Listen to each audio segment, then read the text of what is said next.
on peut bien dire que les institutions fonctionnent bien, mais qui n'est pas à mesure d'assister sa population qui est en souffrance. Parce qu'il ne faut pas l'oublier. La population de Bukavu, la population de Goma, la population de Walungu, la population de Kaziba, ils souffrent comme vous n'avez pas idée. Ils manquent de tout. Ils n'ont pas le médicament.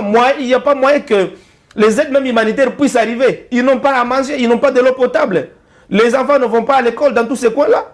Monsieur Marius, par manque de moyens. Reconnaissez quand même que le gouvernement est en train d'abattre un travail pour l'amélioration de la situation sociale de la population. Vous ne pouvez pas nous dire que quand vous dites l'amélioration de la situation sociale de la population, mais monsieur les journalistes, vous vivez à Kinshasa, il faut parler de Kinshasa. Vous vivez à Kinshasa. Nous avions largement perdu notre pouvoir d'achat. Moi, je suis parent. À l'époque, pour acheter une boîte de lait, si j'avais un billet de 10 $, je pouvais donner les 10 $ là, n'est-ce pas? Et on me donne la boîte. On dit que la crise est mondiale. La boîte de lait, et on me restitue au moins 8 000 francs. Mais aujourd'hui, je donne les 10 $, et c'est moi qui ajoute encore 8 000 francs. Donc vous étiez contre comment on appelle, lorsque les dollars, le franc congolais a pris de la valeur, vous êtes contre? Même ça, vous êtes contre. Ça a été fait de façon mécanico-artificielle. Mais ça devait commencer quelque part. Pour embellir une monnaie d'un pays quelconque, il y a des travaux qui doivent être faits. Mais ça il faut travailler, s'il vous plaît, il faut travailler, n'est-ce pas, sur la production, booster la production, ayez la capacité de produire, donner à vos populations à manger. Ça veut dire que vous avez, il n'y a plus la possibilité d'exporter les devises à l'extérieur du pays.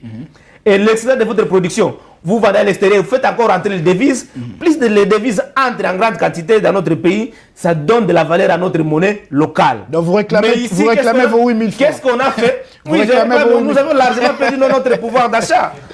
Et ça, c'est la politique que vous semblez louer. Vous réclamez vos 8 000 francs, des dollars. Écoute, on nous a vanté la gratuité de l'enseignement de base.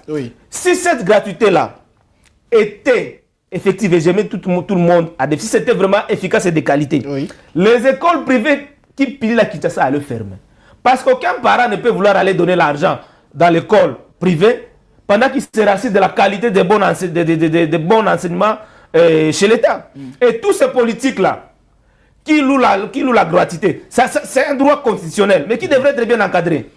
Tous ces gens-là, leurs enfants sont dans des écoles privées et d'autres sont à l'étranger. Et c'est nous, la population, qui sommes dans des écoles où la qualité de l'enseignement n'est pas au rendez-vous. Il faut un moment faire le tour du Congo profond. Vous allez voir les conditions dans lesquelles les enfants étudient, à même les sols. Il n'y a pas de toiture.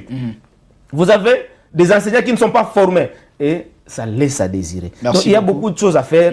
La gratuité de l'enseignement, c'est un droit constitutionnel. La gratuité de la maternité, c'est un droit constitutionnel. Ce n'est pas un don.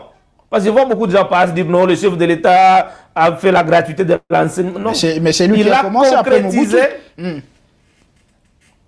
le droit constitutionnel, quitte à encadrer et de produire un bon résultat afin que nous tous nous puissions espérer à ce que l'enseignement demeure de qualité, la gratuité de la maternité demeure de qualité. Déjà, cette gratuité de maternité là pose problème parce que l'État lui-même n'a pas ses propres hôpitaux. Merci beaucoup. Monsieur. Chez le privé où l'État pouvait aller, il y a certains privés qui ont rompu les contrats parce que l'État demeure qui dit en fouca. Merci beaucoup, mesdames et messieurs. Vous êtes en train de regarder Politis, votre rendez-vous au cœur de l'actualité de la République démocratique du Congo. Ici, nous respectons l'invité et nous lui accordons la parole sans état d'âme, sans esprit de l'intimider ou de le faire perdre.